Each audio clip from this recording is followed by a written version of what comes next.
If you want the happiness of self, get rid of the body-mind sense. Visitor. We spend our lives always searching after some happiness. Could you define what is happiness? You won't be able to. Do you want the happiness of having a wife? The happiness of eating food? I want the happiness of self. If you want the happiness of self, get rid of the body-mind sense. There are plenty of things to talk about. And I can. But don't talk about anything irrelevant.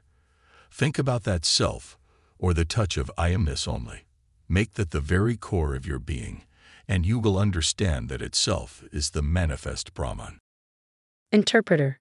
If you have read the book, presumably referring to I am that, and wish to make any comments, you may do so now. I would like to know what is the knowledge you have of your own self, that you are. You are here right now. What is it that you are? To know that you are is that knowledge. You are, without words. Sometimes there is a mood of happiness which I cannot explain. At that moment, nothing can be explained. Now that I am sitting here, I can say it happens like this. But that again is a bodily experience. I call it the prior-most I principle, prior to anything.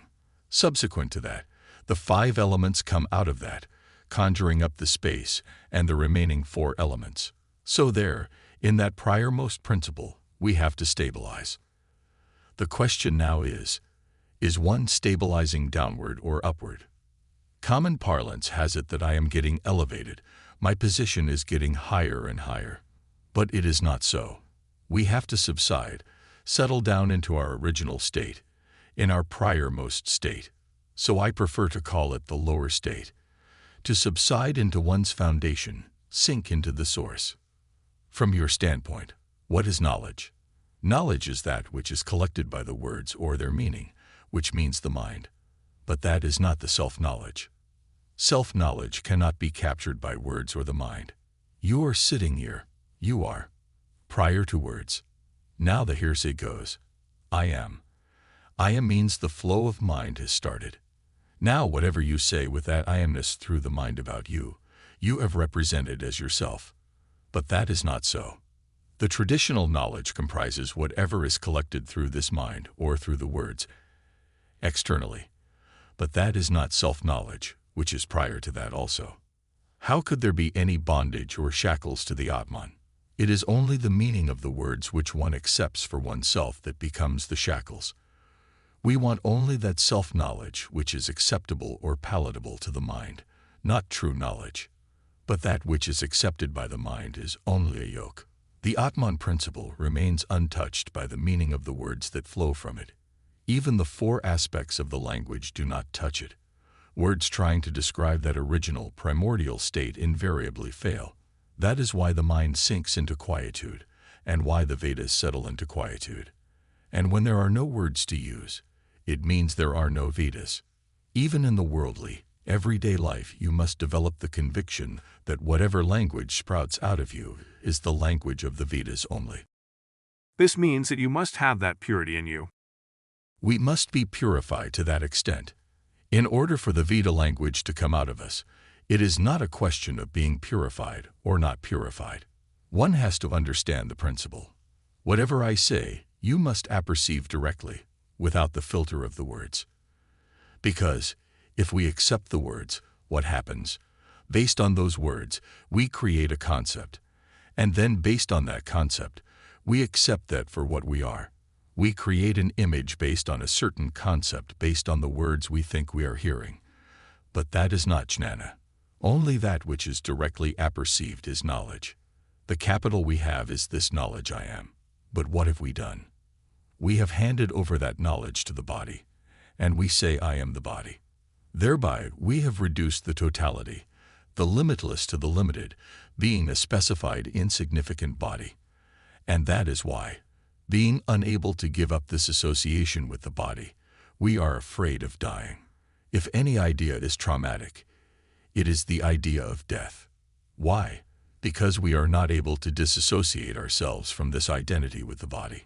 The knowledge I try to convey will not be acceptable to the average person, even if he happens to be interested in spiritual knowledge. This is because he expects something from the point of view of the body, this identification with the body. In that state as an object, he wants to get something, knowledge as an object, which is impossible because knowledge is purely subjective.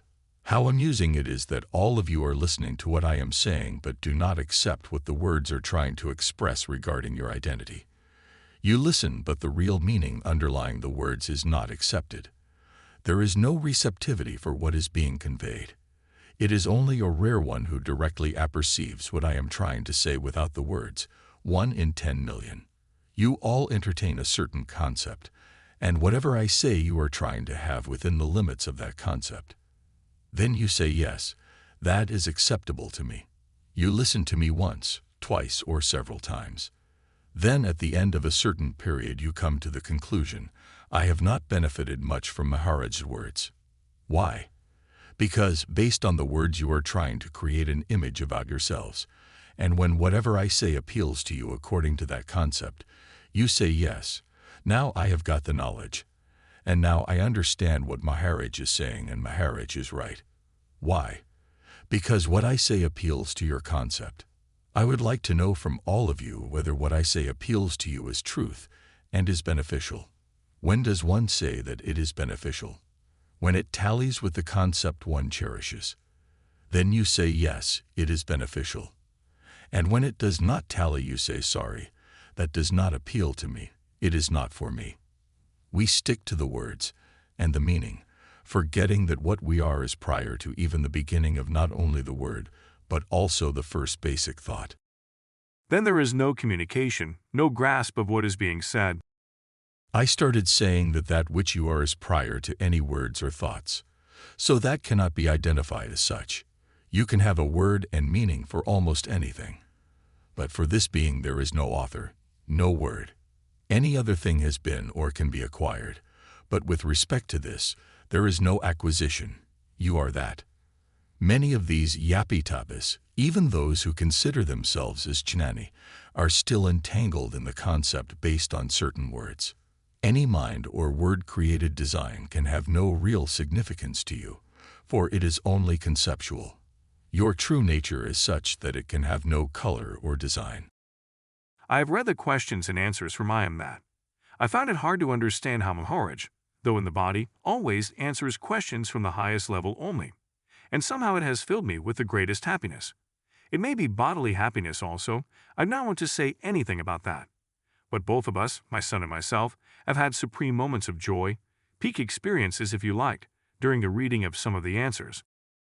Because I am stabilized in that foremost absolute principle, all the talk will emanate from that level only. Whenever you talk from the 5 elemental bodily or consciousness state, that will pertain to the worldly life.